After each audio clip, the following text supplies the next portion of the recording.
guess I didn't see him. What are you looking so sad about, Champ? I'm surprised at you. I mean, I'm really insulted. I mean, that's not right what you just said.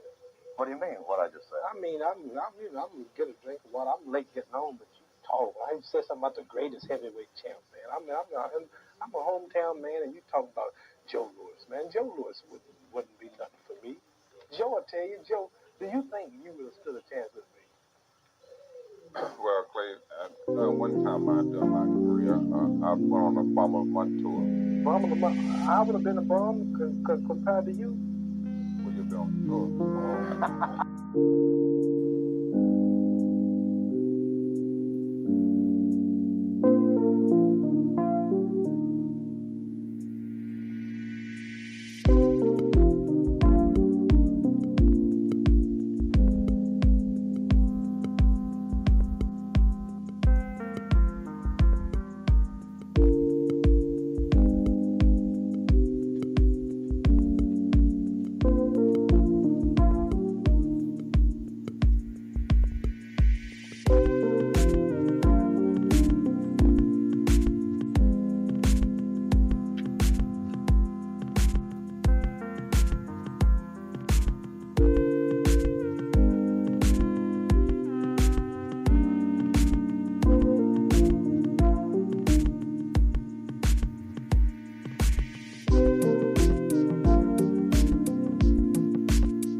What's happening, my people? It's Cast Sports again, back for another afternoon with the family. Now, as usual, before we get started, let me give a shout out to the JBT community. It's just boxing talk. We're a group of people who just love to talk boxing. And we're always looking for others to join us. And you don't have to be a content creator. The only requirement is you just have to love to talk boxing. That's all. Miss Cass, hashtag JBT. Kensaw Love 1. Jarrell Hattie, Mike Mazik. Salute to everyone, and welcome to another episode of Cast Sports, The Box Storian. Today, boxing's youngest and oldest world champions. Boxing's youngest and oldest world champions. And you know what time it is. If it's Monday through Friday, 2 p.m., it's The Box Storian, bringing you all that boxing history. Boxing is the greatest sport of them all. That's why we love it. Can't get enough of it. How's everyone today? Welcome to the Tuesday afternoon edition of Cast Sports, The Box Storian. Still early in this week of boxing history. We're going to talk about the review the youngest and oldest champions today. Kensaw Love One coming into the building with the blue today. Appreciate you, Kensaw Love One.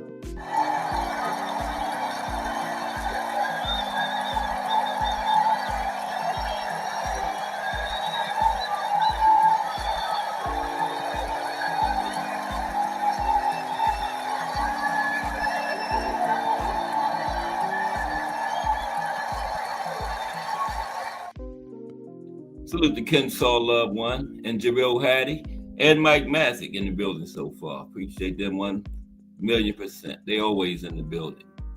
Okay, first for the highlights of boxing history, we're going to talk about Muhammad Ali. Not what he did inside the boxing ring, because Muhammad Ali, a lot of people call him the greatest for what he did in the ring, but he was just a great human being all the way around. And a lot of stuff he did outside the squared circle, the public don't know about, because Ali did things and he didn't want them publicized and put in the press. He just did things for a lot of people because he was a good person. So we're going to talk about some of the things he did in his life outside the squared circle. Okay? It's called What Boxer is a Class Act. That's a little long, so we're going to do what we can in the highlights of boxing history, and then we're going to go to the youngest and oldest champions, and time permitting at the end, we're going to come back to this. It's a very good article by a guy named John McLaughlin. Great source, somebody. I get a lot of information from him. Very knowledgeable boxing guy. So this article is by John McLaughlin. It's called What Boxer is a Class Act. Okay? So let's get into that. This is the highlights of boxing history today. So how's everybody this Tuesday afternoon? Glad you stopped by. We're going to talk about the youngest and oldest champions today. But first, we're going to talk about the Class Act, Muhammad Ali. Okay? Now, Muhammad Ali was the essence of Class Act. Muhammad Ali had his faults, like all of us, right? But he spread more kindness than any other athlete in history, in any sport. And an extraordinary series of events proves it to be so. We're going to talk about some of them today, right now. Okay? Not only was Ali the greatest heavyweight of all time, he was one of the best human beings as well. Only one boxer was named to Time magazine's list of most important people of the 20th century. One athlete as a hero and icon. That was Muhammad Ali. Okay? Now, before and after his retirement, Ali devoted himself to helping others. Before he retired, Ali did literally thousands of appearances, most without fanfare or publicity, to schools, hospitals, churches, mosques, and he consistently, quietly helped others in need, as will be outlined today. Okay, he didn't want publicity for these things. He just did them because they needed to be done. You know, he was a very outspoken public figure, but a lot of the good things he did for people, he didn't want publicity for them. Okay. Now, after retiring from boxing in 1981 at age 39, Ali focused on religion and charity until his declining health prevented him from making public appearances. Now, Ali donated millions to charity organizations and disadvantaged people of all ethnic, racial, and religious backgrounds. Okay? He didn't discriminate when he was helping people out, help all people. He helped raise tens of millions more in money. Ali helped to feed more than 22 million people afflicted by hunger across the world during his life.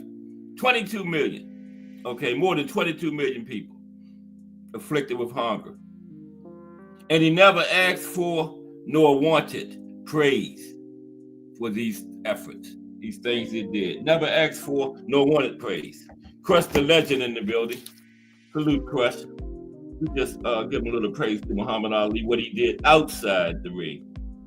He was, they called him the greatest in the ring, but he was a great human being all overall. We're going to talk about some of the things he did. He didn't want publicity for him. He just did them because they needed to be done. But salute Crush the Legend in the building.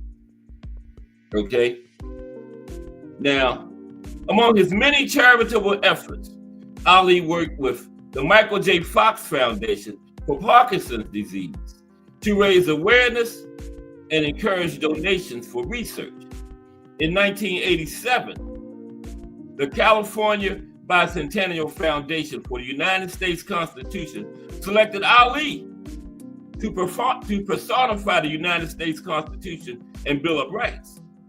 Ali rode on a float at the following year's Tournament of Roses parade, launching the United States Constitution's 200th birthday celebration.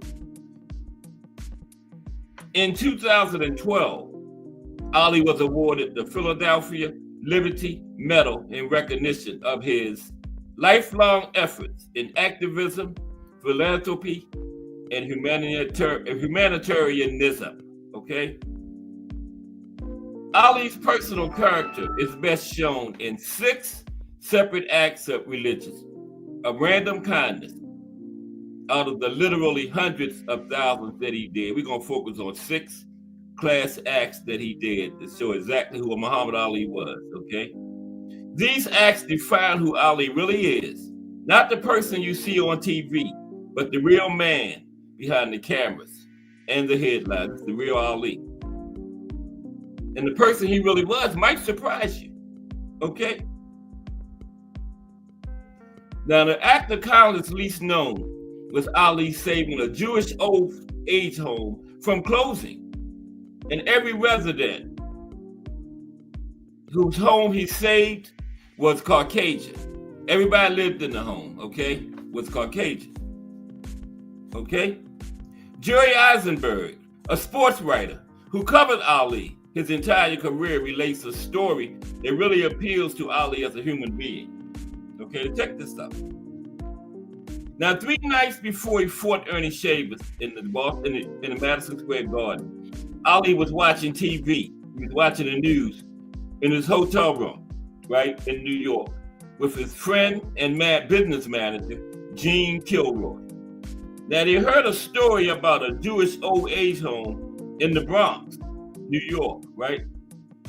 And the elderly residents were about to be evicted into the snow and cold of December, right? They were just going to put all these old people out, closing the place down. Now, Ali jumped up from the couch, and off he and his manager Gene went to save this old folks home, right? Now, Jerry Eisenberg goes on to relate that when Ali arrived at the old age home and was referred to the manager, he asked the manager how much the home needed to stay open, right? And he was told it was nearly $500,000.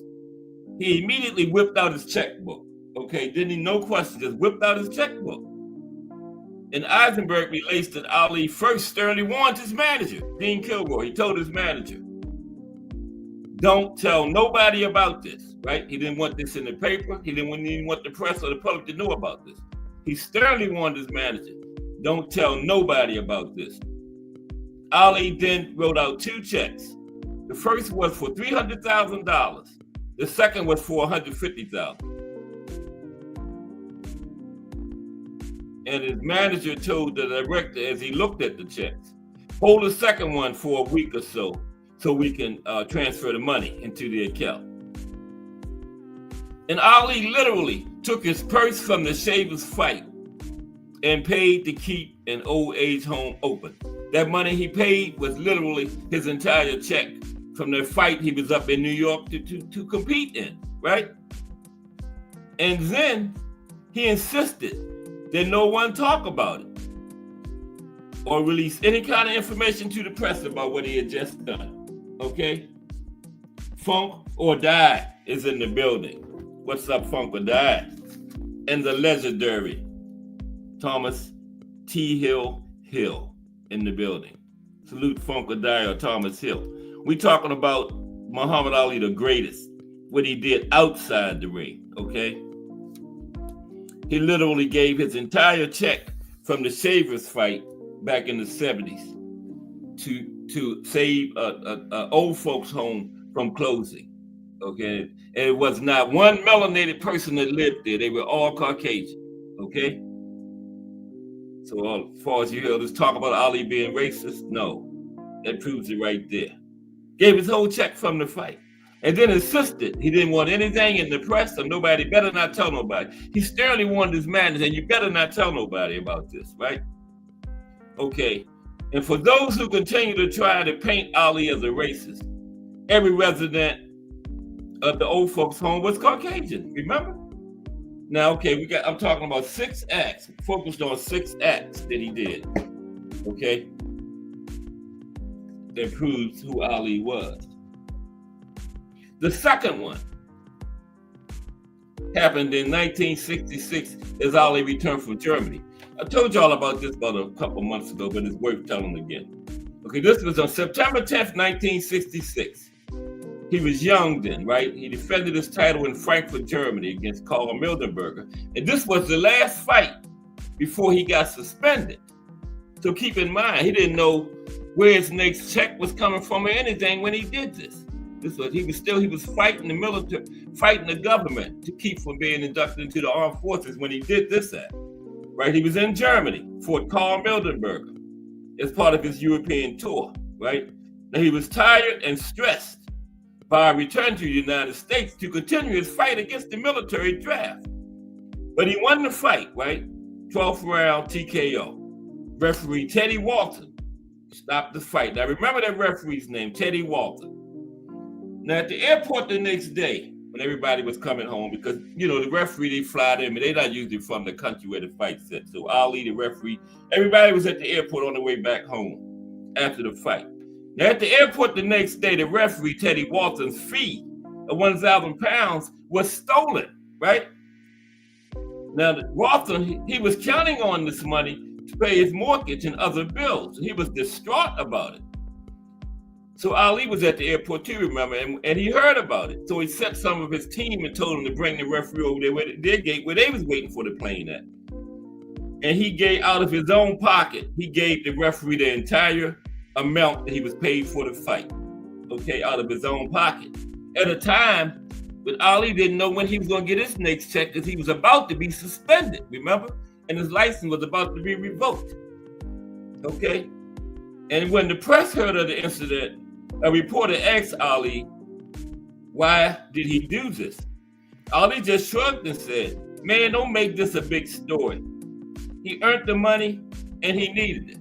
Okay, that was why he said he did it. The man earned the money and he needed it. Simple as that. So don't make a story out of it, okay? Now, if it wasn't for Angelo Dundee relating the story and the referee Teddy Walton confirming it, we wouldn't even know about this. Nobody would even know it happened. That's how Ali wanted it. Now, the third act of kindness was making sure former champion Jimmy Ellis could pay his bills after his best days were over, right? Jimmy Ellis was from Louisville too, the same area Ali was from, right? Now, Jimmy Ellis had came up with Ali, right? Angelo Dundee was also his manager and trainer, Jimmy Ellis's. Now, Jerry Ellis, Jimmy's brother, whose family maintained a lifelong friendship with Ali, said of Ali, it's really hard to explain how I feel about him, because I know how important he was to my brother. This is Jimmy Ellis' brother talking. He said, people don't know how big a man Ali was away from boxing. I know they talk about it, but if they had gotten to know the private Ali, they would feel the way I do now. Everything he ever told you he would do, everything he ever believed in, he did. What more can you say about a man? He walked the walk, talked the talk, and practiced exactly what he preached. That deserves the ultimate respect. Now, Jimmy Ellis eventually lost the WBA title to Joe Frazier, and the real money dried up. But Ali, who was soon to return to boxing, made sure Jimmy Ellis accompanied him on all his travels around the world. and was able to maintain a good living in the sport, according to his brother. Ali did that for him, right? And this came from Jimmy Ellis's brother. Ali never forgot Jimmy Ellis, even after he retired, making sure all his bills were paid. And then the next one, there was a kid in the hospital in 1975, right? Ali visited hospitals, nursing homes, and other places all the time. But one visit stands out in the midst of time, this one visit. In the 1970s, Ali, much to Joe Frazier's annoyance, lived in Philadelphia for 3 years. Ali was very much a part of his new home, trying to help calm racist strife at South Philly's Tasker Homes, visiting nursing homes and hospitals, and hiring old fighters to work in his camps, just so they would have some money, right? He hired these old fighters to work as sparring partners and stuff, just to make them so much so they could get checks. Now, Maury Z. Levy, in a 1975 Philadelphia Magazine article, relates a story about Ali. One day, Ali got into training camp at Deer Lake, late, because he heard a thing on the news about this little kid who had gotten his legs cut off by a train, right? Now, Ali went to the hospital unannounced and held the kid in his arms and started dancing around. This, he said, is the Ali Shuffle. And one day, you're going to be doing it yourself. When the kid's parents, who had left briefly to get food, got back, they heard their son laughing for the first time since the accident, right? First time since the accident, Ali had the kid laughing, right? Picked up his spirits. Okay?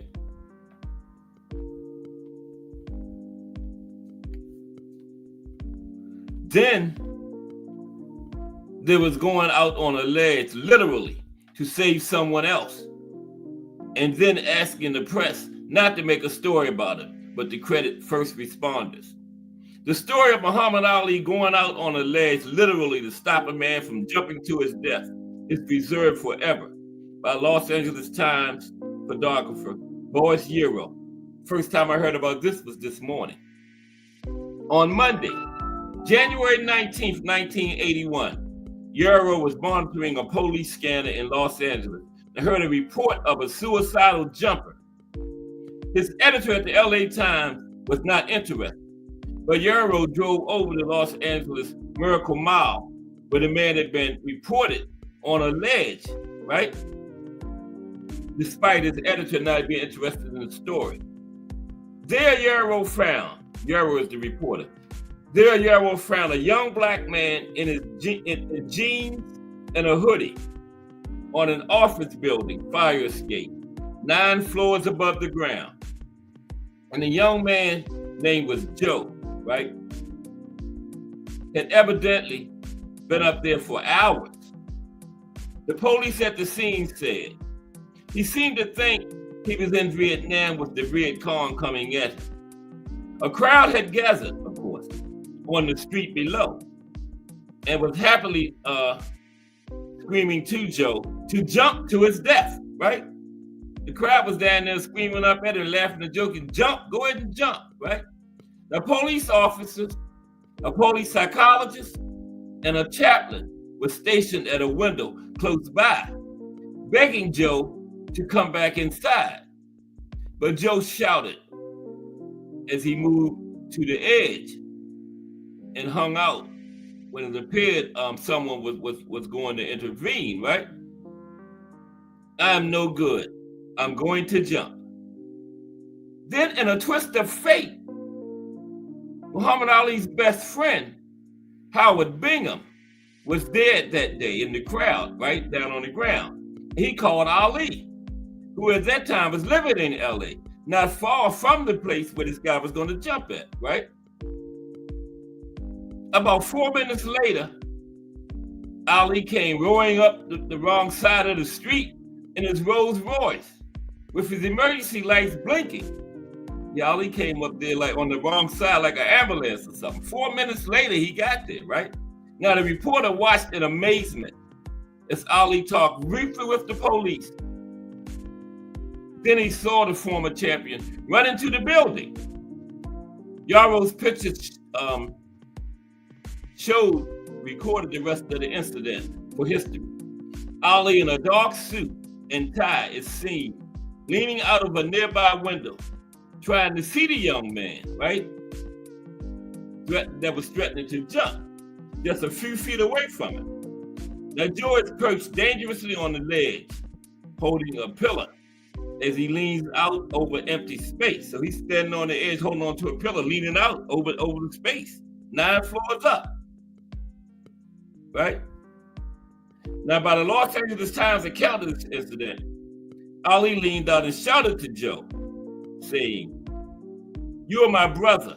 I love you. And I couldn't lie to you," right? Dodging back inside, Ali found his way to the fire escape.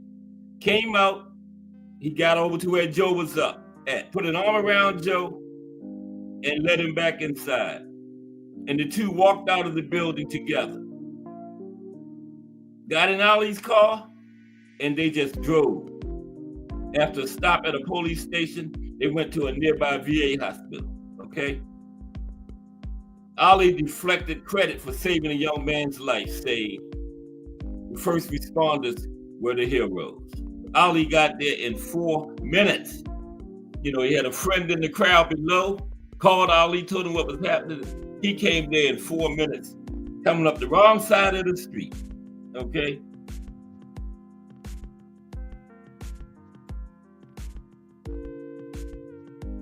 Now, Ali at the time, later,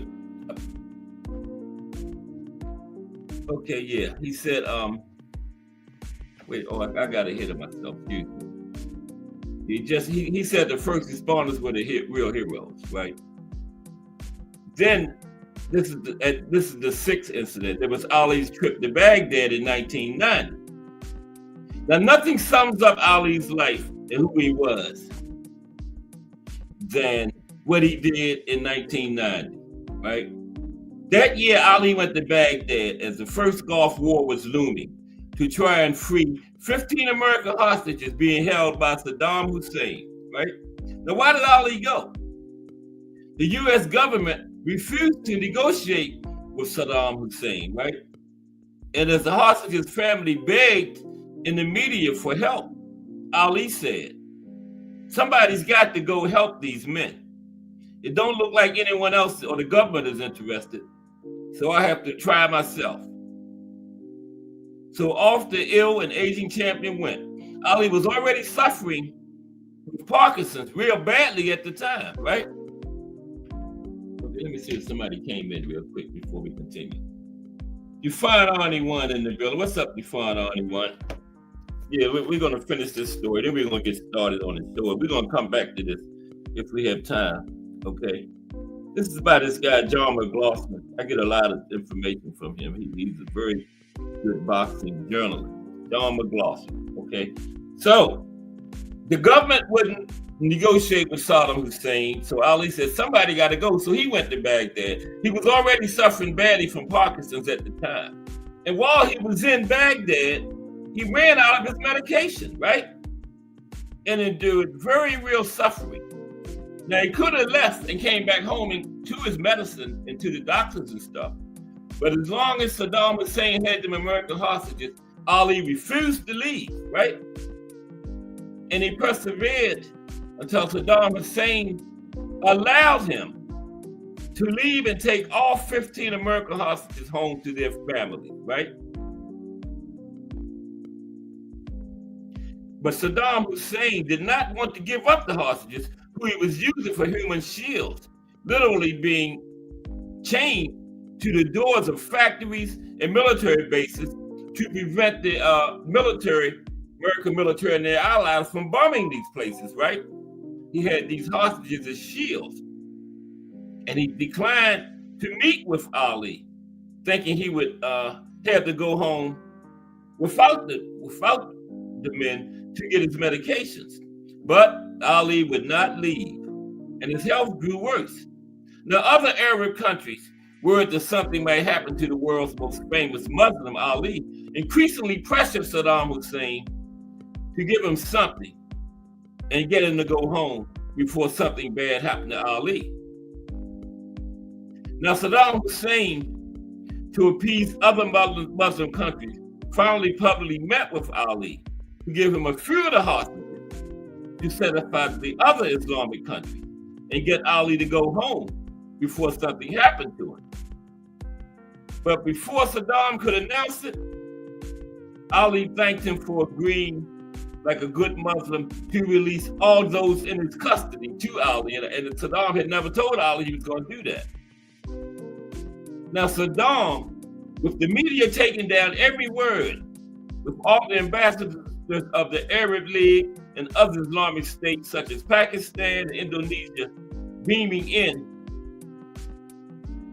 approval at him, reluctantly ordered the release of all 15 other hostages. Ali was afraid Saddam might change his mind in order to rearrest of the men. He asked them to stay in his room with him until they could arrange a flight, and he never let any of them out of his sight. On December 2nd, 1990, Ali and the hostages flew out of Baghdad, headed for John F. Kennedy Airport. The 15 men remained overwhelmed to this day. Former hostage Bobby Anderson remembers, "You know, I thanked him, and he said, 'Go home, be with your family, man.' What a great guy." Ali again asked the media not to make a big story about this, okay, but make it about the hostages and the reunification with their families. And the New York Times, after Ali rescued the hostages in Iraq in 1990, said, "However great he was in the ring, Ali is greater as a human being. Despite being ill, the champion has given millions of his own money, raised tens of millions more for charity, to feed people, for medical treatment, and perhaps most importantly, for a man who is ill, he donates his time to help others. His recent trip to Iraq to rescue hostages held there, during which he ran out of medication that he must take, and which caused him considerable suffering, is an example of one man reaching out to help others with no regard for his own health or safety. If he ran out of his medicine, he could have easily came home, but he was in pain, suffering, but he refused to leave without those hostages, right? And for the haters who are again trying to paint Ali as a racist, all but one of the hostages, all but one of them were Caucasian. All but one, okay? No, is that all? We're gonna get into the show in a few minutes. When Ken Norton was near death after a car accident, he woke up to find Ali with him. When Ken Norton had that car accident that nearly killed him, Ali was the first one outside the children who was there to help him and spent 2 days at his bedside. Norton's son, Ken Jr., said, "He and my father became real good friends, competitors that came to respect one another." Ken Jr. noted that Ali was responsible for the family being well-to-do. When he was in the hospital, helped them pay their bills and everything. Ken Norton Jr. said, "We were very thankful for the start that he gave us." Norton Jr. met Ali on a handful of occasions, finding him to be very kind, very approachable, and playful. He used to do magic tricks, showing us how he could levitate off the ground, always smiling, asking how we were doing. Even now, my sister is best friends with one of his daughters. Our families were intertwined like that, okay? BBO Boxing TV. What's happening, BBO Boxing TV? We were talking about the greatest, talking about how great he was outside the squared circle, man. He did some incredible stuff. Some of it I just learned about this morning. Muhammad Ali. Now, Ali spent 40 years. Now, listen to this. This is very good. Ali spent 40 years trying to mend the rift with Joe Frazier. Because like I always say, Ali went way overboard in the lead up to all those fights. Now, contrary to the fantasy some haters try to make up, Ali apologized to Joe in person more than once, and the two were completely reconciled in their last meeting before Joe's death. Who says so? Marvis Frazier, Joe's son. But it took a long time for Joe to come around. Ali apologized to his old rival repeatedly. And for a while, Joe would accept, and then he would get mad all over again, right?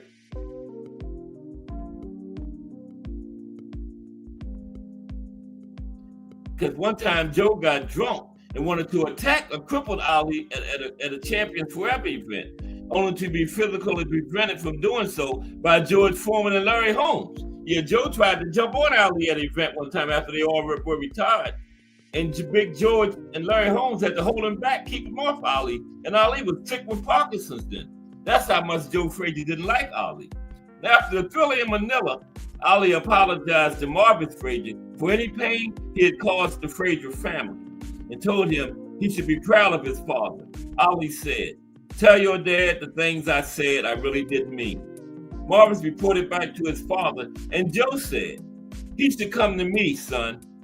He should say it to me, to my face, not you." So Ali tried. He called Panama Lewis, a close confidant of Joe's, and asked for his private number, telling Lewis he wanted to apologize to Joe in person. Lewis then called Joe and told him Ali wanted to apologize to him in person. Joe told Panama not to give Ali the number. No, it took Joe a long time. Joe told Panama Lewis not to give Ali his number, okay? So, Ali did regret what had happened, and ironically, Joe's family forgave him, while Joe, till the end, went back and forth. The family forgave Ali, but Joe wouldn't do it, right? Now, the last thing Ali said publicly about Joe Frazier was, "I'm sorry Joe Frazier's mad at me. I'm sorry I hurt him. Joe Frazier is a good man, and I couldn't have done what I did without him." Truer words were never spoken. Say that again. Ali said, "Joe Frazier is a good man, and I could not have done what I did without him. And he couldn't have done what he did without me. And if God ever calls me to a holy war, I want Joe Frazier fighting right beside me." Joe Frazier probably feel the same way about Ali. He would want Ali by him, because them two almost killed each other. But Ali tried on many occasions to mend the rift with Joe Frazier. Now, when Joe was dying, Ali visited Joe and for the last time asked for his forgiveness. He told Joe he wasn't leaving until Joe forgave him. And Joe Frazier finally did forgive him. And his son Marvis feels he was at peace with the past when he died. Marvis Frazier explained what happened at that final meeting between Ali and Frazier. This is Marvis Frazier talk. "In the end, before my father passed away, he and Ali came together in love and unity. I was so happy to see that. They hugged and embraced. That was fantastic."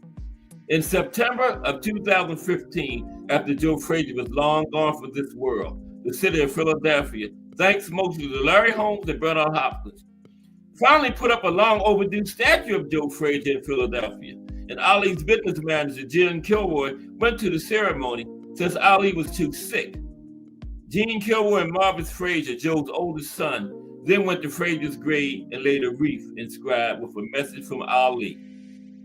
The wreath and message from Ali said, "To Joe Frazier from Muhammad Ali, rest in peace, Joe, until we meet again. Next time we're not going to fight. We're just going to hug each other." Now, Ali's opposition to the war in Vietnam is well known, but more important is the forgotten fact that he stayed in the States and risked 5 years in prison. Instead of fleeing the country, which he easily could have done, Canada or any Muslim or African country would have granted him asylum, and probably most European countries as well. Ali refused to run away and stayed to fight what he regarded as an unjust act in American courts. Norman Mailer said that best. Ali stayed and fought the government's illegal arrest of him legally rather than flee abroad, which he could easily have done. No Muslim country, no African nation, and most of Europe would have protected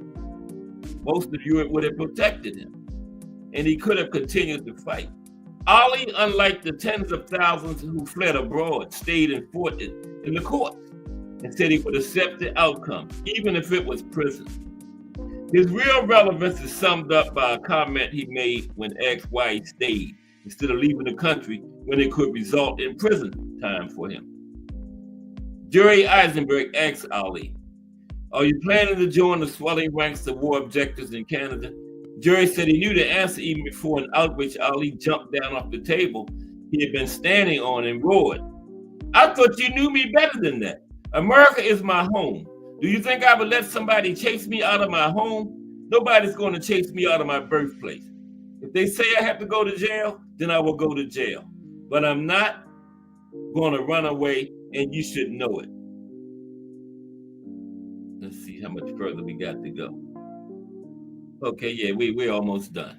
I was going to go to the show, but let's finish this. Ali stayed, risked prison, took a stand, made all the difference in the world.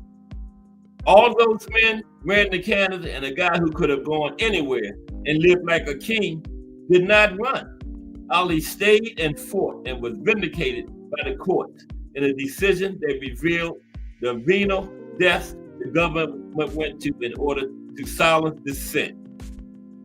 All at the legendary Cleveland Summit, where a group of the nation's most prominent black athletes met with Ali over the refusal to accept induction, he was repeatedly urged to comply.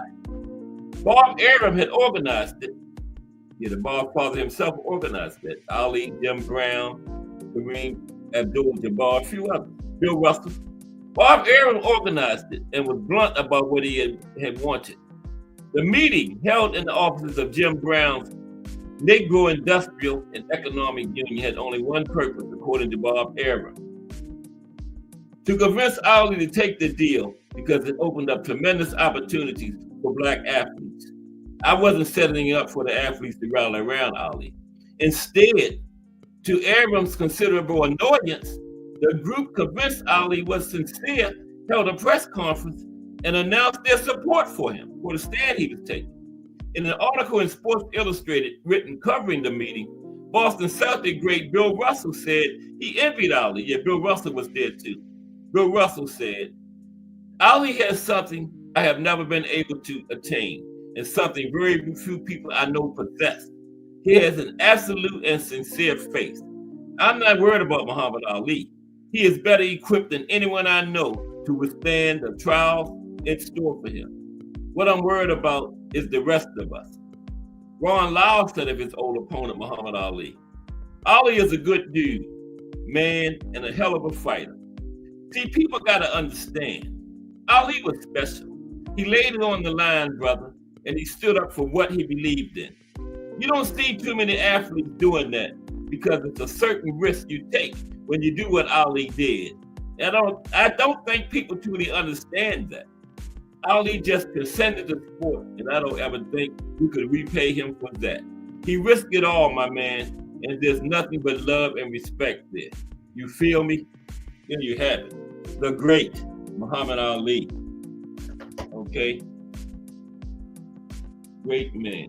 Ray Patterson, straight out of New Jersey. What's up, RP? Okay, we get ready to talk about the youngest and oldest champion in boxing history. I appreciate everybody. I hope y'all enjoyed that. I was reading that, and I thought that was a lot of stuff in there I never knew Ali did, but that's how he wanted it. He didn't want publicity. Just like when he paid the referee, when his purse got stolen, the referee's purse got stolen after the fight in Germany, Ali simply said he did it because the man earned it and needed it. That's why he did it. Nothing complicated. He earned it and he needed it. And he did all these things around the world simply because they needed to be done. Nothing complicated about it, right? They needed to be done. That's all. Okay, so let's get into the youngest and oldest boxers in boxing history. Okay, there's the youngest and oldest heavyweight right there. Okay. Oh man, excuse me for 1 minute, please. Man, don't go away. Count 60 backwards to 0, and I'll be back by the time you finish. Okay? Right.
Love it. Come get it.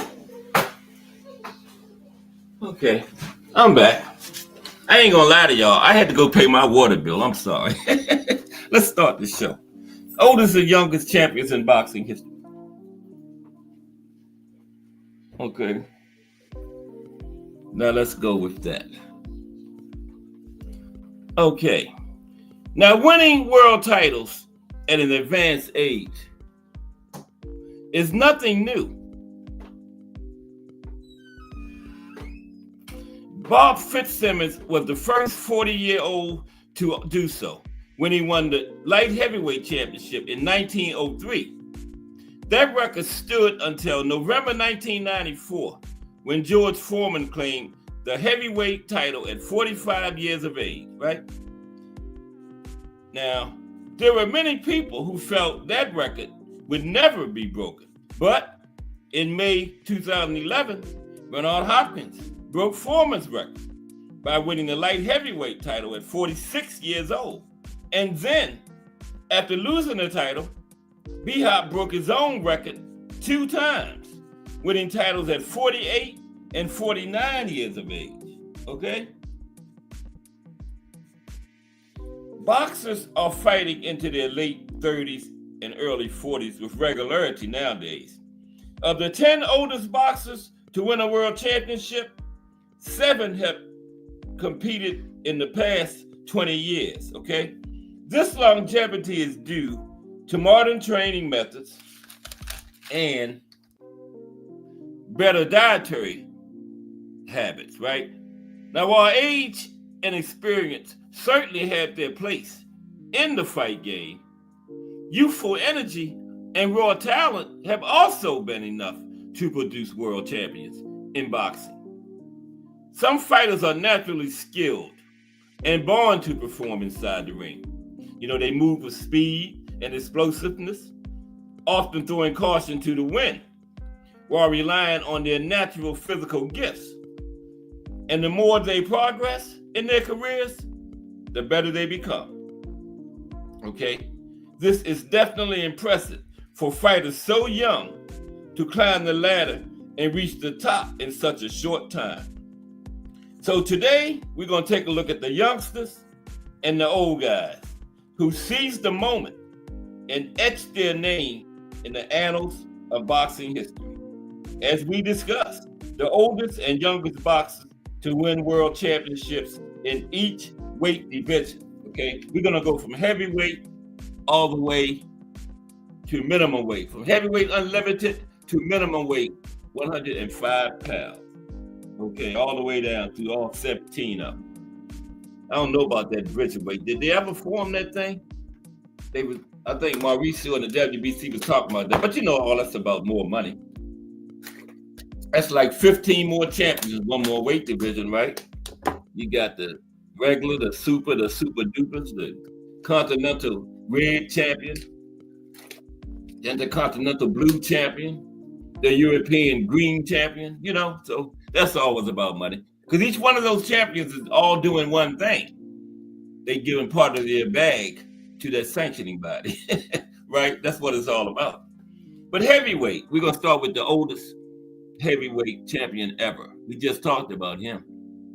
Big G. There he is. Okay.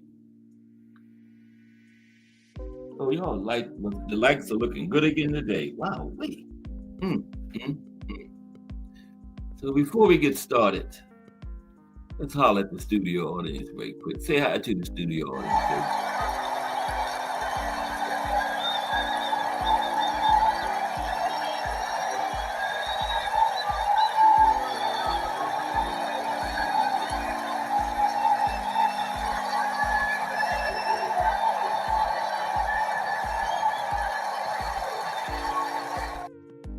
I know one thing. The studio audience don't start hitting that like button. I'm gonna stop letting them in my crib, man. But they're in the backyard, you know. This place ain't that big. They're in the backyard. Okay, George Foreman, oldest heavyweight champion in history. Okay. Now, George Foreman is the oldest boxer to win the World Heavyweight Championship, regaining the title at age 45 in 1994. Now, Foreman was born on January 10th, 1949 in Marshall, Texas.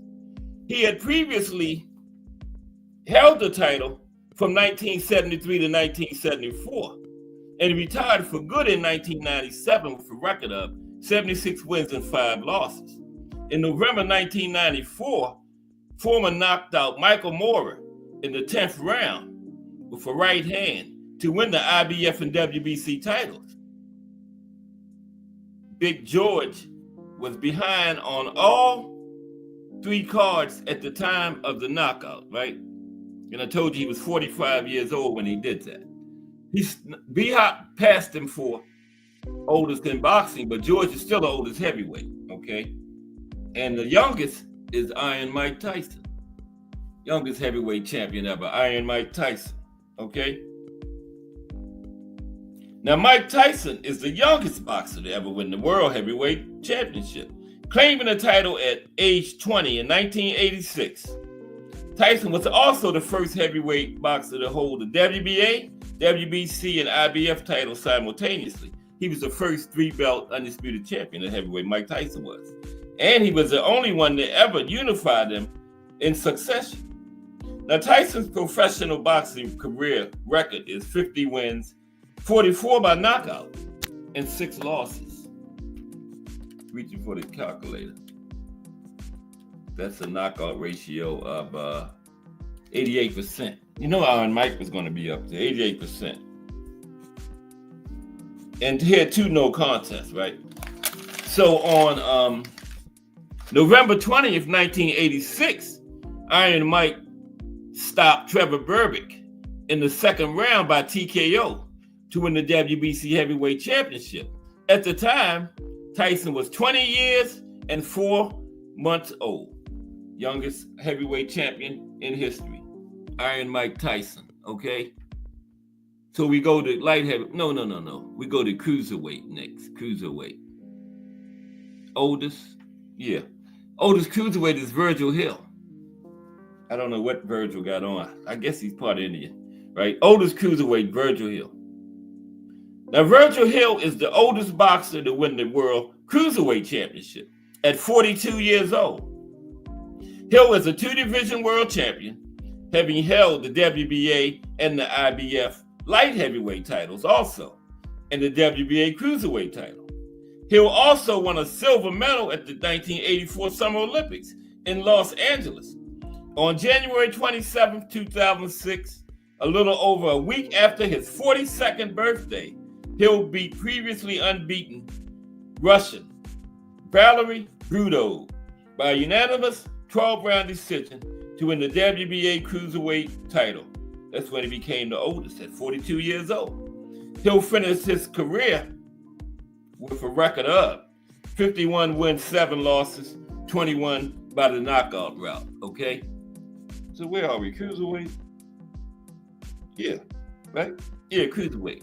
Because B-Hop is the oldest light heavyweight. The youngest cruiserweight champion is Carlos de Leon. Carlos de Leon. There's Carlos. Carlos de Leon is the youngest boxer to win the 200 World Cruiserweight Championship. That's the weight limit, 200, right? When he was 21 years old. DeLeon also made history by becoming the first two-time Cruiserweight champion. And he reigned as Cruiserweight champion a total of 4 different times, breaking his own record twice. On November 25th, 1980, DeLeon outpointed champion Marvin Camel. Camel was the division's first ever champion. It just started like 79, something like that. But DeLeon outpointed him by a 15-round majority decision to win the WBC Cruiserweight title at 21 years old. This fight was on the undercard of the famous No Mas rematch between Sugar Ray Leonard and Roberto Duran. On that undercard, DeLeon's professional record was, after he retired, was 52 wins, 8 losses, 1 draw, 32 knockouts. 21 years old, youngest Cruiserweight champion. Let's go to light heavyweight. You know who that is already. That's B-Hop. There he is. B-Hop. Bernard Hopkins, at age 46, became the oldest boxer to win a major championship and also the oldest to be light heavyweight champion on May 21st, 2011, when he took the WBC title from Canada's John Pascal by unanimous decision, right? After losing the title in 2012, Hopkins broke his own record. See, I ain't finished. I know y'all say, I thought he was 49. I ain't finished, okay? After losing the title in 2012, Hopkins broke his own record on March 9th, 2013 by defeating Tavares Cloud, IBF light heavyweight champion, okay, in a 12-round unanimous decision. At that time, Hopkins' age was 48. Then, on April 19th, 2014, Hopkins broke his own record for the second time when at age 49, he won the WBA light heavyweight title in a unification fight with Babe Ruth Shumenov. Hopkins beat Shumenov by a 12-round split decision. In this fight, Hopkins also became the oldest boxer in history to unify titles in a weight division. Okay, so 49 is the record for light heavyweight and for all of boxing. And B-Hop finished up with 55 wins, 8 losses, 2 draws, 32 by the knockout route. Bernard Hopkins, oldest light heavyweight. And the youngest light heavyweight is John Henry Lewis. We go back a ways for John Henry. Okay. The youngest fighter to win the light heavyweight championship, John Henry Lewis. He had a 3-year reign as champion from 1935 to 1938, right?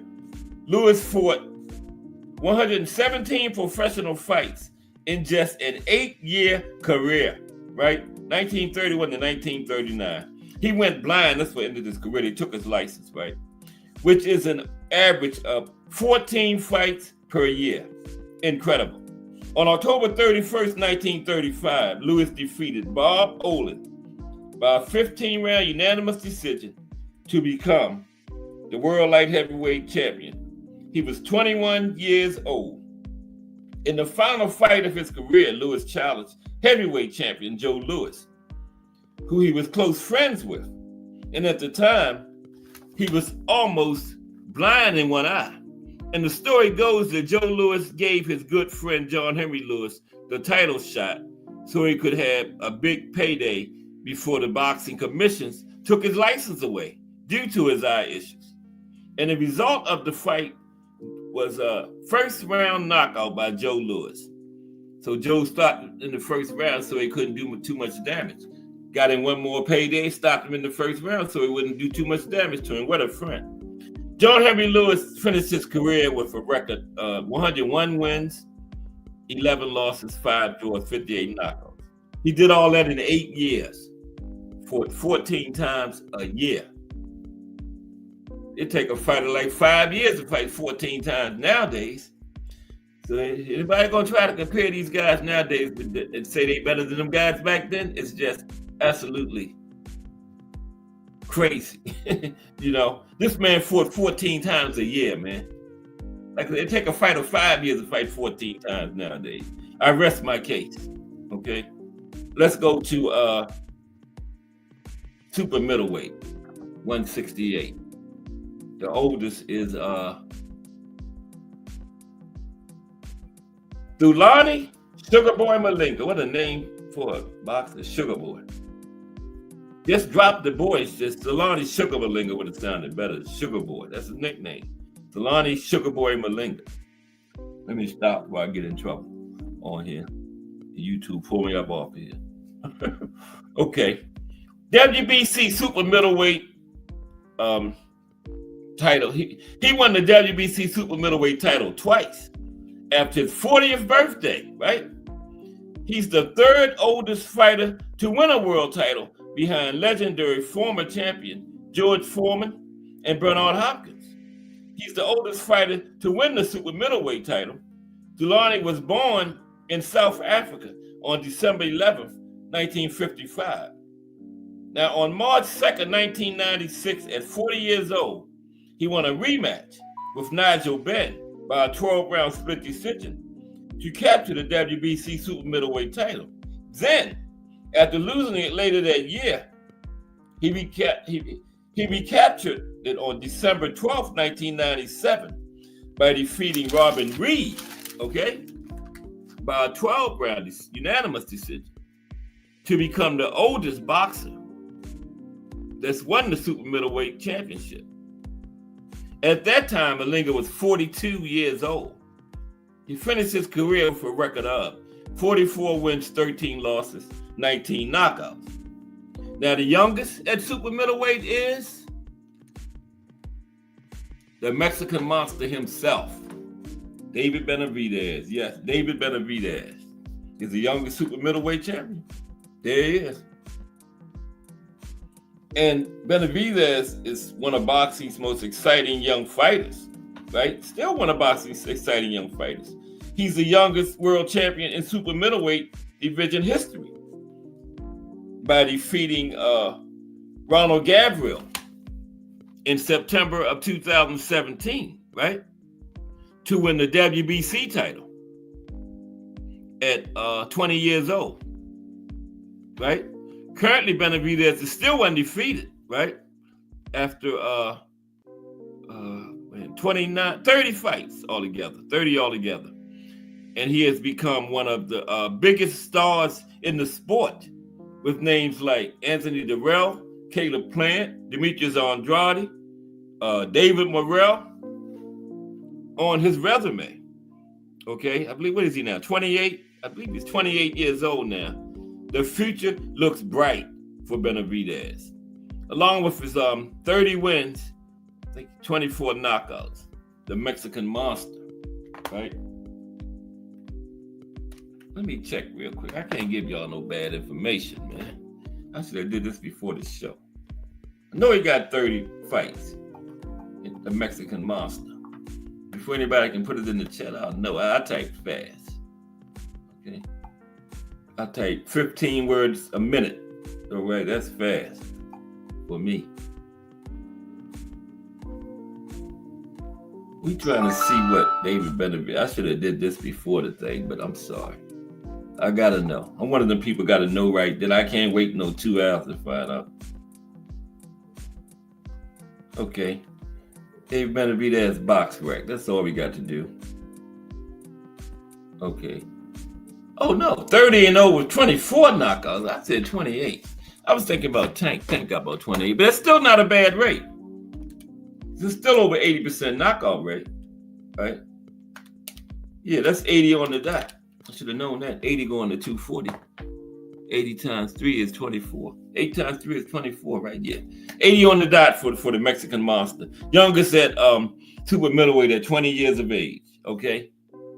Let's continue. We're down to, what's after super middleweight? Middleweight, right? Yeah, middleweight. Man, what am I thinking about? Get it together, Cass. Focus. Middleweight is next. The oldest at middleweight. Sam Solomon. There's Sam. The bald-headed guy in the middle raising his arms. Well, he the only one in the picture. Sam Solomon. Hard-nosed Sam Solomon lost 160. Sam Solomon. I wrote this, but I can't even read that. Hard-nosed Sam Solomon lost 160 several fights on his way up the professional ladder, but lost at 167 fights on his way up the professional ladder, but never let the hard luck defeats affect him. Right? Yes, I supposed to have an at in there. A-T. How you spell at? A-T, right? Yeah. He never let the hard luck defeat him. He suddenly won the IBF middleweight title in 2014 at age 40 to become the oldest boxer to win a title in the division. Now, Solomon was born in Melbourne, Australia in November 13, 1973. He originally won the IBF middleweight title in 2013 when he defeated Felix Stern, but the decision was overturned when a banned substance was found in Solomon. Solomon got caught with his hand in the cookie jar, and the title was returned to Stern, okay? But on March 31st, 2014, Solomon was granted a rematch with Stern. Solomon beat him again. He earned a 12-round unanimous decision to defeat Stern again. See, Sam, you didn't need that banned substance. He beat him clean this time. Or he just found a way to hide the banned substance, right? Now, this is the fight that made Solomon the oldest ever boxer to win the world middleweight championship at 40 years old. And he finished his career with 49 wins, 19 losses, 1 draw, and also 19 knockouts. Sam Solomon. Okay. The youngest middleweight was Al McCoy. Al McCoy was the youngest middleweight champion ever. Now, Al McCoy became the youngest boxer to win the world middleweight championship on April 7th, 1914, when he knocked out reigning champion George Chip. Right, this is way back then. Just 1 minute and 50 seconds into the first round, right? He was 19 years old at the time. And McCoy was originally scheduled to fight Joe Chip in a non-title fight in April 1914. When Joe Chip fell ill, his brother George stepped in for him, right? And he stepped in against Al McCoy, was a little-known 19-year-old. And Al McCoy, who shockingly won the middleweight title, right? And is still the youngest champion in the division's history. And this happened in 1914. Wow, over 100 years ago. And he finished his career with 99 wins, 40 losses, 2 draws, 6 knockouts. 18 no decisions. What was you doing, George? 18 no contest. Damn. Okay. Oh, no, that's newspaper decisions. Okay. But yeah, Al McCoy. Supposed to fight Joe Chip, but Joe got ill and his brother George Chip stepped in and Al beat him. Okay, youngest at middleweight. Now we go to junior middleweight. Okay. Cornelius Bundrich. Cornelius Bundrich is the oldest junior middleweight to win a championship in boxing, right? He was 2-time champion in the division. He held the IBF title twice between 2010 and 2015. But on October 11th, 2014, at the age of 41, Bundrich won the IBF junior middleweight title for the second time, defeating Carlos Molina by a 12-round unanimous decision. In 2006, Bundrich participated in ESPN's Contender Series, right? And he finished his career with 37 wins, 6 losses, 1 no contest, 21 knockouts. And now Wilfred Benitez is the youngest in 2 divisions, okay? Everybody know about junior welterweight 140, but Wilfred is also the youngest at junior middleweight. Well, he must have moved up because he was like 17 at junior welterweight. But yeah, Benitez is also the youngest. Yeah, he is fighting the hands of stone, Roberto Duran. Beat Duran too, yeah. He fought all the 4 kings except for Hagler, remember? Lost to Hagler. Lost to Sugar Ray and Hearns, but he beat Duran. Yeah, he was who Sugar Ray got his first title against. But this is history for another day. This is the youngest and oldest. Now, Wilfred Benitez is considered at 154, the youngest junior middleweight champion in history. That's who I could find. He won titles in 3 weight classes, and he's definitely the youngest junior welterweight champion. Middleweight is questionable, but I couldn't find nobody else. I'm going to talk about that later, junior welterweight.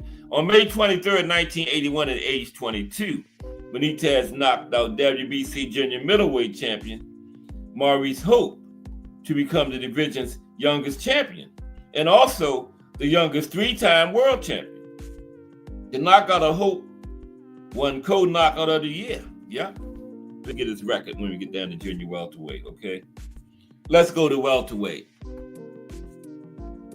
The Pac-Man. You know, when he beat Keith Thurman, he became the oldest at welterweight.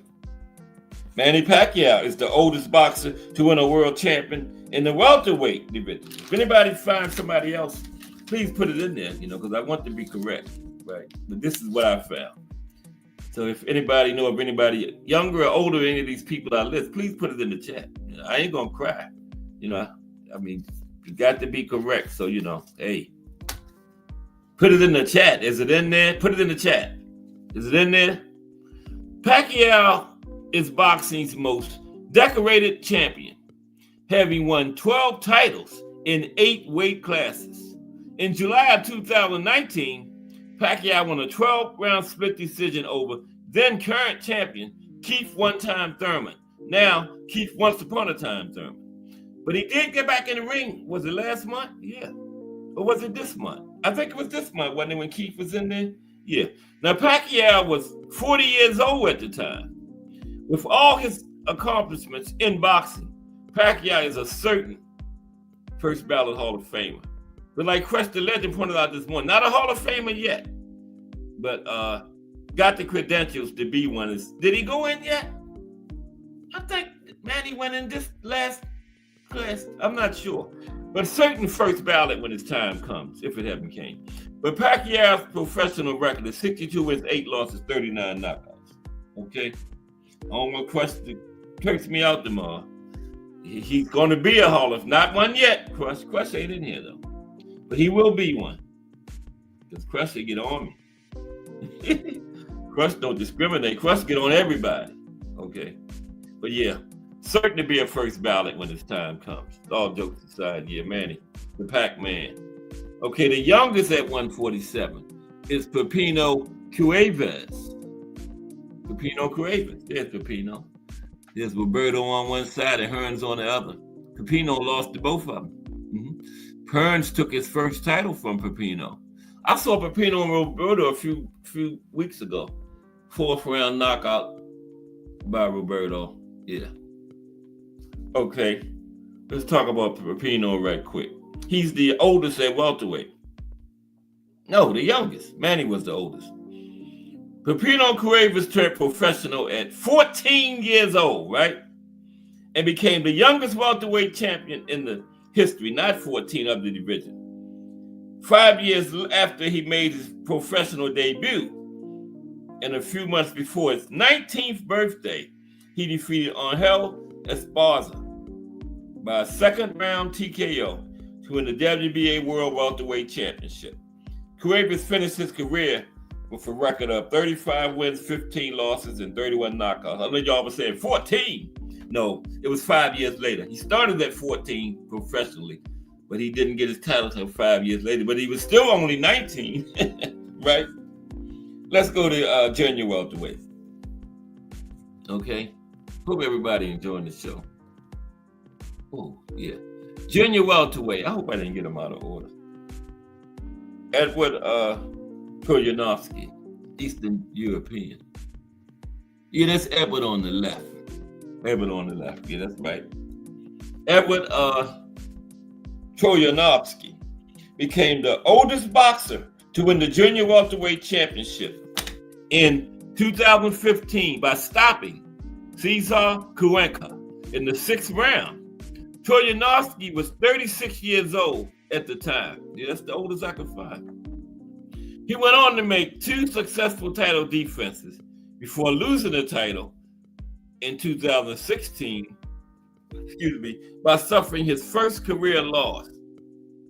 Troyanovsky finished his career with a record of 29 wins, 3 losses, and 24 knockouts. That ain't a bad knockout rate. Come here, calculator.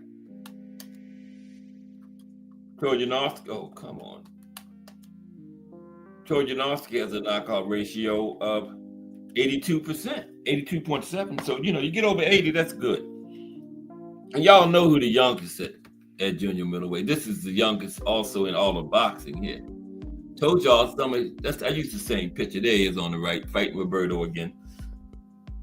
When he won the title at junior welterweight, he was still in high school. Some of his high school classmates was at the fight. Yep. Some of his high school classmates was at the fight. Wilfred Benitez is the 140 youngest professional boxer to win a world championship in the sport's history. Benitez won his first 3 world championships at 17, his first world championship at 17 years old.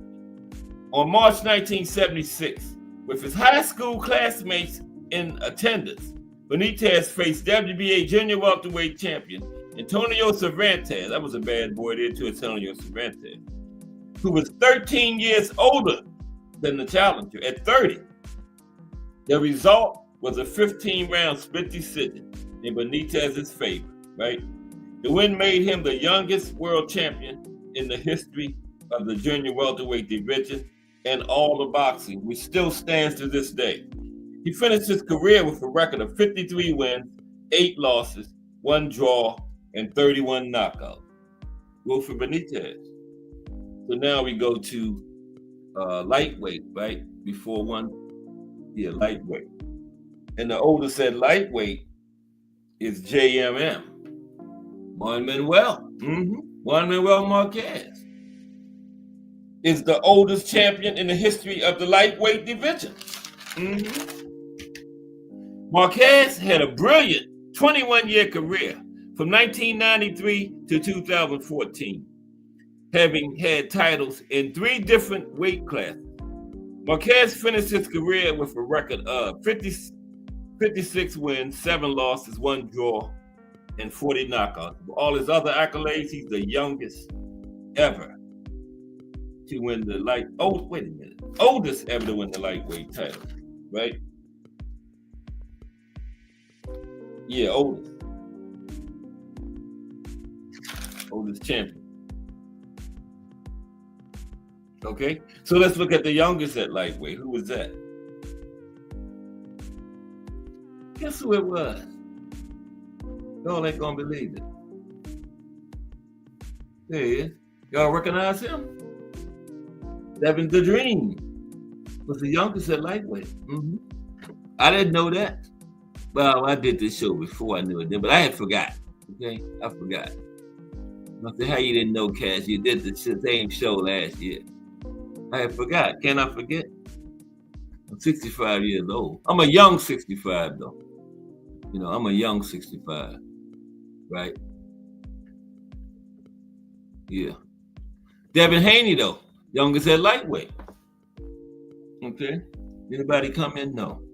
Devin the Dream Haney is the youngest boxer in the history of the lightweight division. Okay. He became the WBC lightweight champion after he was elevated when the previous lightweight champion, Vasily Lomachenko, was promoted to franchise champion by the WBC.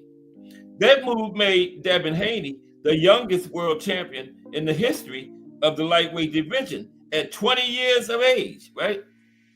And what is Devin now? Is he 31-1? Well, 31-0, 15 knockouts. They took that one from Ryan, because Ryan was, I don't know what Ryan was doing. Nobody knows what Ryan was doing that fight, man. Yeah, I hope he doesn't got himself together. He get ready to fight Rolly, right? I hope he acting a little bit better. Don't be inviting people to the family jewels and all that kind of stuff. Instead of, y'all can suck my, like, what? Come on, Ryan. Come on, man. You got to be better than that, man. on national TV. So I hope you done got better. We'll find out because all the, the pre-fight stuff is going to be going on. Yeah, Devin, they took the one away, 31-0 with 15 knockouts. Yeah, I had 31-1, my bad. That was before they took it away. Okay, but Devin is the youngest at lightweight. So we go to junior lightweight, which is 120, 130. We go to 130. Oldest first, right? And that is Azuma Nelson. Oh, Azuma. Azuma looked just like my brother-in-law, man. My wife's sister's husband, man. It's crazy. They say everybody got a twin in the world. I hope mine way over there in Africa somewhere. Don't come this way. Stay away from me. But they say everybody got an identical twin in the world, right? Mm-hmm. That's my brother-in-law. It's right there, Azuma Nelson. But Azuma became the oldest boxer to win the junior lightweight championship on December 1st, 1995, when he defeated champion Gabriel Ruelas, one of the Ruelas brothers, by 5th round TKO. Them were some bad boys too. Gabriel and Manuel Ruelas, yeah. Both perennial top 10 performers. He was 37 years old. Nelson only had 4 more fights in his career after that, right? Losing 3 of them. He finished at 38 wins, 6 losses, 2 draws, 27 knockouts. Azuma Nelson. And the youngest at 130 was Ben Villaflor. Al Booger in the building. What's up, Al Booger? How you doing today, bro? We're looking at the oldest and youngest boxers again. We did this last year. I can do a rerun every now and then. I got some new shows coming up for y'all soon, okay? Don't kick me to the curb, y'all. I got some new material coming up soon. Plus, tomorrow we got show brought to you by Funk or Die. We're going to talk about that guy that he asked me about yesterday when I was doing the most significant people. I didn't know who he was talking about. Nobody knows everything. Like I said yesterday, anybody tell you they know everything is crazy. George Pernassus. We're going to do his life and career tomorrow. Brought to you by Funk or Die. I looked him up this morning. Yeah, big time. Well, he's a promoter. And we're going to talk about him tomorrow. Brought to you, let's say, by Funk or Die. The one and only Funk or Die. Right? Tomorrow. I love that name. And I've been on the mothership, like I told y'all. They made me get off before they went to space, but I was on there. Right? Okay, let's go on. Where are we? What is, who is this guy on the screen? Anybody know? That's Ben Villaflor. He's the youngest champion ever at 130, junior lightweight. Ben Villaflor is the youngest boxer to win a world championship in the junior lightweight division. On April 25th, 1972, Villaflor was given his first opportunity at a world title shot at 19 years old. He faced WBA junior lightweight champion Alfredo Marcano. Now, Villaflor became world champion by defeating Marcano by a 15-round unanimous decision at 19 years of age. And he finished his career, he had 66 fights altogether, won 54 of them, lost 6 draws, 31 knockouts. But one division up at that time was the Hands of Stone, Roberto Duran. So Ben would be safe to stay at 130. Don't venture up there, okay? So we go to 126, which is featherweight. Oldest at featherweight was Ida Joffre, South African fighter. That's Ida on the right. We was talking about him the other day about something. I forgot what it was. But Ida Joffre, okay? On May 5th, 1973, Ida Joffre challenged Jose Legra for the WBC featherweight title. Joffre became a 2-division world champion by defeating Legra by a 15-round majority decision. This fight also made Joffre the oldest boxer to win the featherweight title. He was 37 years old, and he had 78 fights in his career. He won 72, only lost 2, had 4 draws, 50 knockouts on the dot. Wow, that's a lot of fights. even for that period, they wasn't fighting that much then in the 70s. They came down some. That's 76.9. So 78 fights, 76, almost an 80% knockout rate is damn good for Ida Joffrey, South African fighter. And the youngest at 126, we go back a ways for this, Tony Canzoneri. Y'all heard me talk about Tony before. Fought around the 30s, 40s. Tony Canzoneri was considered the best pound-for-pound boxer of the 1920s. Well, he was a little further back, but he made it up to like the 30s or 40s. He made his professional debut at age 16 and became the youngest fighter to ever win a featherweight title 4 years later at age 20. On February 10th, 1928, Canzoneri won his first title shot. He won his first title when he took the featherweight strap from Benny Bass, right? And Canzoneri finished his career with 141 wins, 24 losses, 10 draws, 44 knockouts. Yeah, they fought like that back then.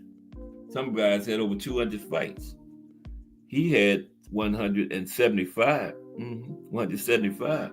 Yeah. We go to 122. The division that's run by Monster Inoue nowadays. Yeah, Monster runs 122. They say Monster done called out Nakatani. I hope they make that. I really hope they make that, man. That is a potentially great matchup there.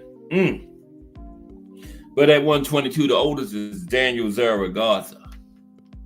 That's Daniel on the right. Yeah, I remember Daniel with the hairline going back. Kind of back almost where mine start out. Mine ain't that far back though. Not quite that far. Told you I'm a young 65, okay? But Daniel Zaragoza is the oldest at 122. Now, Daniel was one of the toughest boxers of the 1980s and much of the 1990s. He was never the most talented fighter. He used guts and resolve to win world titles. They have a long, solid career. In 1995, Zaragoza became the oldest boxer to win a world title at 122 when he defeated champion Acero Sanchez by a 12-round split decision. Daniel was 38 years old, okay? Had 66 fights, won 55, lost 8, 3 draws, 28 knockouts, okay? And the youngest at 122, we got a female in here. Yeah, they count too. I thought Gabriela Fundora was going to make it, but I found a guy younger than her. She was 22. I thought she was younger than that, but yeah, she was 22. She undisputed, by the way. Okay, yeah. But Yarmalif Mercado, that's Yarmalif on the left, fighting Amanda Serrano. Fighting Amanda. Yeah. Yarmalif Mercado, born March 3rd, 1990, is the youngest junior featherweight boxing champion, winning the title on November 16, 2019 at age 20. It's 20. She took the title from Fatuma Zarika. And Mercado is a rising star in women's boxing. 23 wins, 3 losses, 5 knockouts. Oh, she's not still boxing. I'm sorry. Finish his career. I gotta go to Box Rec again. I should have did all this. I got up late today. I'm sorry. Okay, let me look her up real quick for y'all. I'm not trying to give y'all no bad information. What's her name? I need a secretary. Yarmalif Mercado. But I can't afford one. I'd be glad if my 8-year-old granddaughter go up. She'll do it for free. She'll do it for free now. She 8, but when she grow up, she probably gonna want some money. Right? Okay. Yarmalif Mercado. Okay, we trying to check out. I know she ain't fighting. Well, maybe she is because she was born in 1990. Yeah. She had her last fight in April 2024. So yeah. Currently, what did I say? Oh, she got one more. 24-3. with 5 knockouts. Yeah, she's still active. Yarmalif Mercado. Okay. Let's move on. She was the youngest at 122. So now we go to 118. Y'all recognize this guy? That's Nonito. Nonito Donaire, oldest at 118. He has held multiple world championships in 4 weight classes, from flyweight to featherweight. And Donaire is the oldest boxer in history to win a bantamweight world title at age 38, as well as being the first 3-time champion in that weight class, right? Nonito, is he still fighting? I haven't heard nothing about Nonito retiring. Anybody? Yeah, I believe he still is.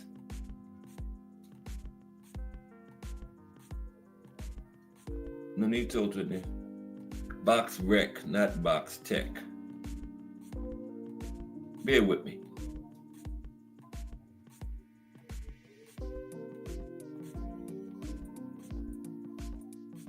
Nonito Donaire. Okay. He's the oldest at 118, just 38. Yeah, he's 42, and I had it right. 42-8 with 28 knockouts. So he hasn't fought since I did this like last April or something. So it's safe to say he probably retired. He hasn't fought in all that time. Nonito. Yeah. Okay, let's go to the youngest at 118. Is Omar Narvaez. There's Omar right there. Yeah, that's Omar. He's the youngest at 118. Okay, wait a minute now. Oh, you know what? I don't have a youngest at 118. That's the only one I couldn't find. 118, the youngest. That's the only one I tried to get in this one. I couldn't find it, man. So we go to 115. That's the only one I don't have, the youngest at 118. And Omar Narvaez is the oldest at 115, right? He's the oldest boxer in history to win the World Super Flyweight Championship, okay? He was 38 years of age. He made 11 successful title defenses before losing the title in 2014 to guess who? The monster, Naoya Inoue, right? This is 115. Now, Narvaez ended his career with a record of 49 wins, just 4 losses, 2 draws, and 25 knockouts, okay? And the youngest at 115 was Cesar Polanco. Just got a few more to go. Cesar Polanco. There's Cesar. He's the youngest fighter at 115 to win the title. He turned professional in 1983 at age 15. He didn't win the title at 15, just turned pro. Won the title 3 years later, right? 3 years after his first fight at 15, he was fighting for the Super Flyweight World Championship against Eli Picao. Now, Polanco won a razor-thin split decision and made history. He was the second youngest boxer world champion of all time at 18 behind Benitez, and he's the oldest at 115, super flyweight, right? Of all time. So second in all the boxing. It's a few other 18s, but if you count the months and the days, he's number 2. And he finished his career with 38 fights. He won 33. He lost 1. No, he lost 4 at 1 draw, 24 knockouts, okay? That rate ain't too bad. Probably like 70-something. 72.7, not bad. Okay. He need a few more fights. Here's that guy from yesterday, man, that I couldn't pronounce his name. And then I seen this morning, he in here again, man. Man, why don't you go somewhere? But he's the oldest at flyweight, 112, so I'm gonna let y'all pronounce it for itself. I can pronounce his last name is first name, Moriti. That's him on the left, African fighter. Moruti. Well, I'm putting it in the chat. Y'all pronounce it. I don't know what this man's name is. He was on here yesterday, remember? Damn, he on here again today. MTH L-A. I'm going to call him Eminem. Is that okay with y'all? I'm going to call him Eminem. The boxer Eminem. Okay? There he is right there. That's his name. Y'all figure it out. Okay, that's him. He's the youngest fighter at flyweight, 112. No, he's the oldest at 112. Yeah. Eminem.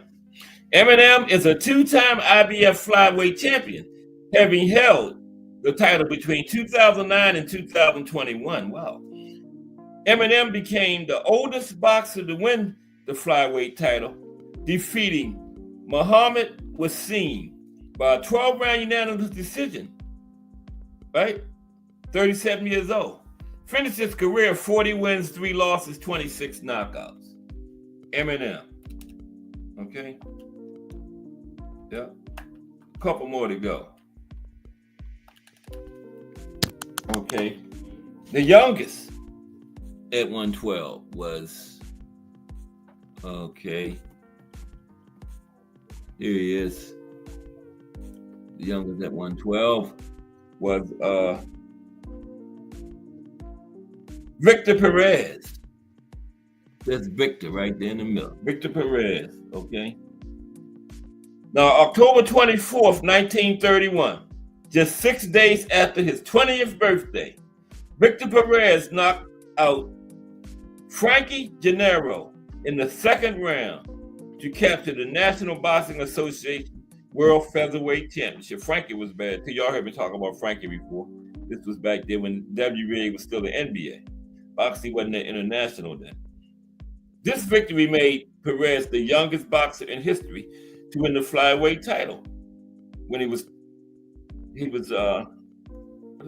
21 years old. 6 days after his 20th birthday. Okay, so some more to his story. Then, when he was 33 years old, Perez was arrested during World War II and sent to Auschwitz concentration camp, right? And while there, he was forced to box for the Nazis, the amusement, right? And Perez was murdered in 1945 by the Nazis, okay? And he had 92 wins, 31 losses, 15 draws, and 29 knockouts. Yeah, Victor Perez, murdered by the Nazis in 1945. 108. Junior flyweight. The oldest is Luis Alberto Lazarte. Luis Alberto Lazarte is the oldest to ever win the title at flyweight.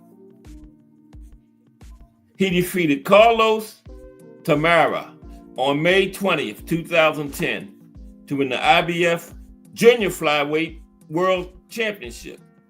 He was 39 years old at the time, which made him the oldest boxer to win the Junior Flyweight title.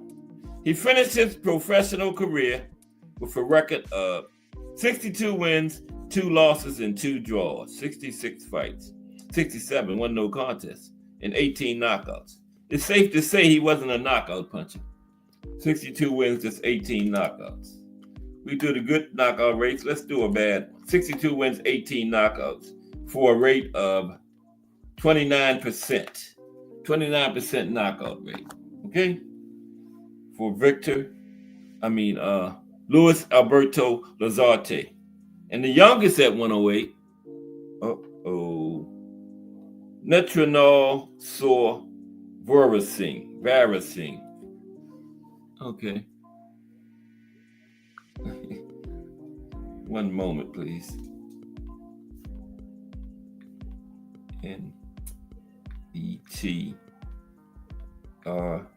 NETRNOLSOL.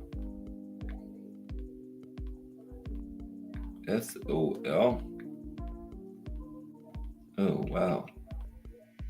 His last name got like 75 letters in it. Tune in tomorrow. That's when I'll finish putting his last name in to find out what it is. Yeah, this is the guy. He's the youngest at NSV. Is the youngest at 108 to win a title.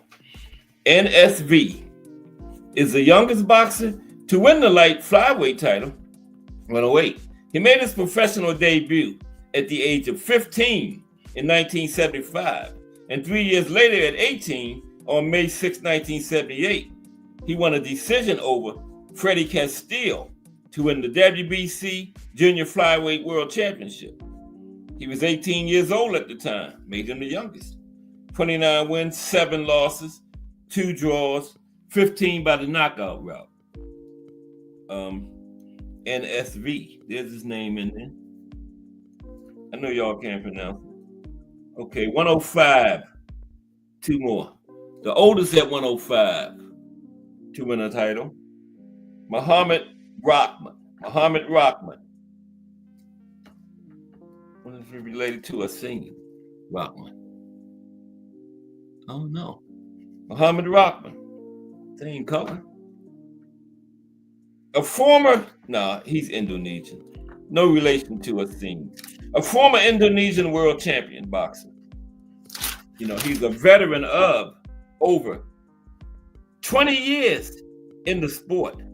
On April 19th, 2011, Rahman knocked out Thai boxer Kawanta Sitmosang.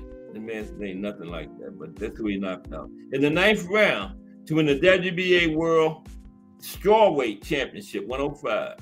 At age 39, that fight made Rahman the oldest boxer in history to win the strawweight title.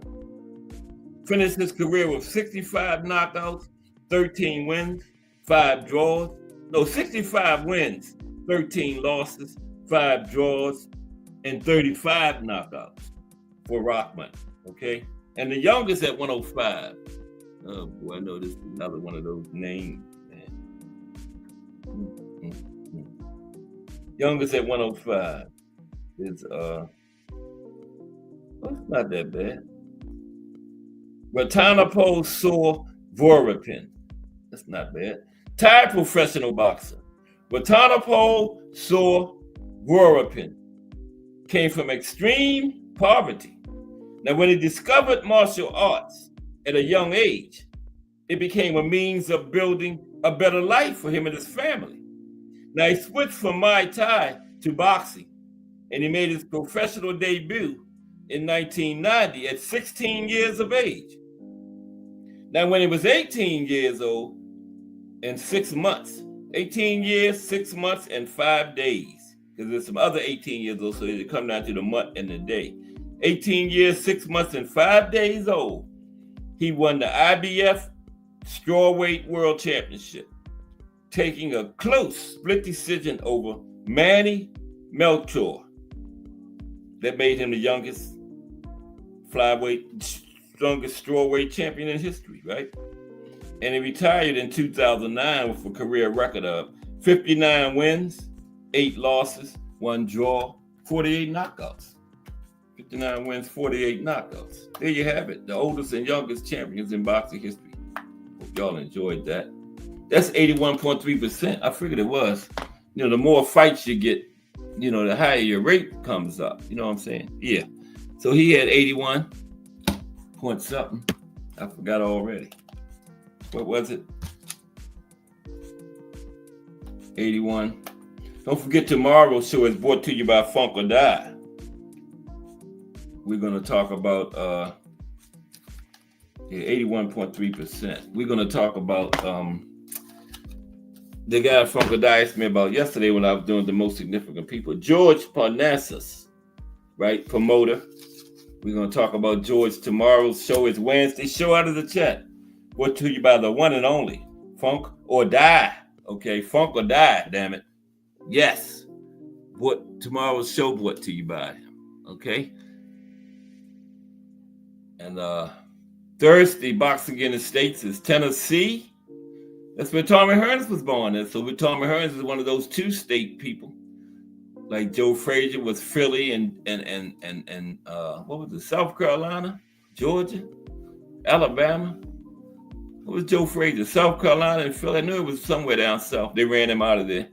And Thomas Hearns is Tennessee and Michigan, right? So Thursday is Tennessee. Tomorrow is George Parnassus. And Friday, the profile this week is the life and career of Sugar Shane Mosley Friday. Sugar Shane Friday, okay?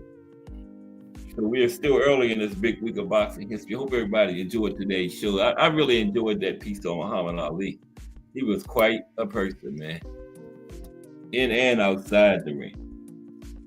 I think Crush the Legend is in here. Crush came in a long time ago. Yeah, that's right. Crush is in here. I said he wasn't in here. Crush been in here. Yeah, salute Crush. Yeah, Muhammad did some crazy things. Like when he paid that referee, they was all at the airport on the way home and the referee purse got stolen. He made £1,000 for that fight, right? And it got stolen. And Ali heard about it. He told one of his team members to go get him, bring him over there, because they was catching different planes, different parts of the airport. They brought him over there and Ali paid him out of his own pocket. And this was at a time when Ali's future was uncertain because he was fighting the government then to keep from going into armed forces. And that was his last fight before he got suspended, you know? And then when the reporter asked him why he did it, Ali said because he earned it and needed it. You know, simple as that. And nothing fancy about it. He earned the money and he needed it. So Ali paid him out of his own pocket, right? And yeah. Then when they was getting ready to close down that senior citizens home,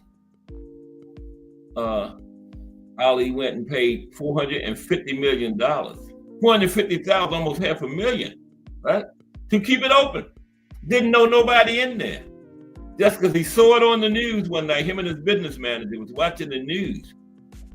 And he saw that and jumped up. They happened to be in that city. They were watching the local news, and he jumped up and they went to that place, man, and they asked for the manager and gave him 2 checks. One for $300,000, one for $150,000. The business manager said, hold the second one for about a week. Make sure it don't bounce. And that was his entire bag from the Ernie Shavers fight. He spent his entire bag to keep that place open, right? And then in Baghdad, remember when Saddam Hussein was holding those 15 American hostages? You know, they was bombing them then, right? And he had them chained to bases and places that the U.S. military and their allies were going to drop bombs on. Because they bombed the hell out of them, remember? And he had hostages chained to those places to keep the United States and their allies from bombing them. And the government, United States government said, we don't negotiate with terrorists. So they wouldn't negotiate with Saddam Hussein. So Ali said, somebody got to do it. So he went over there. He was suffering from Parkinson's real bad then too. And he got sick while he was right out of medicine and was in pain, suffering real bad. He could have easily came home to the United States and been good. He said, no, I'm staying. And when he left there, he had all those hostages with him. Yep.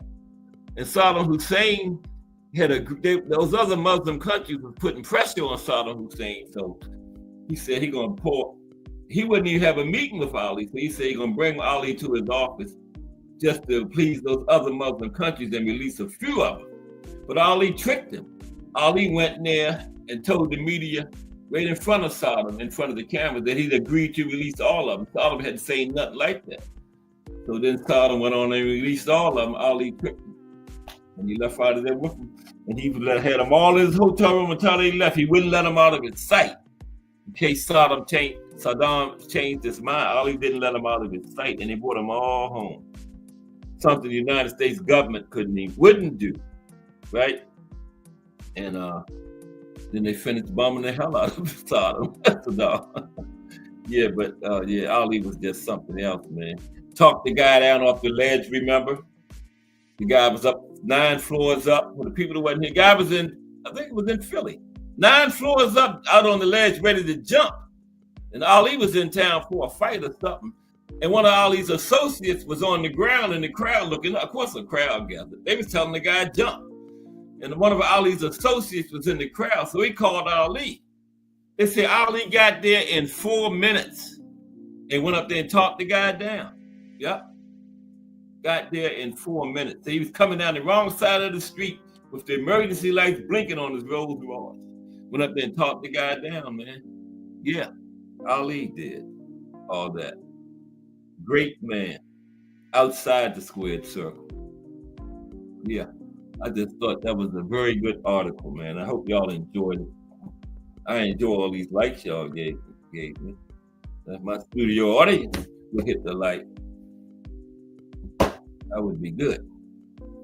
But appreciate Kensaw Love One. Came in bearing gifts again. Kensaw Love One always come in with color. Came in with blue today. You know, and I appreciate the likes. Yeah, I got all these people in my backyard watching the show.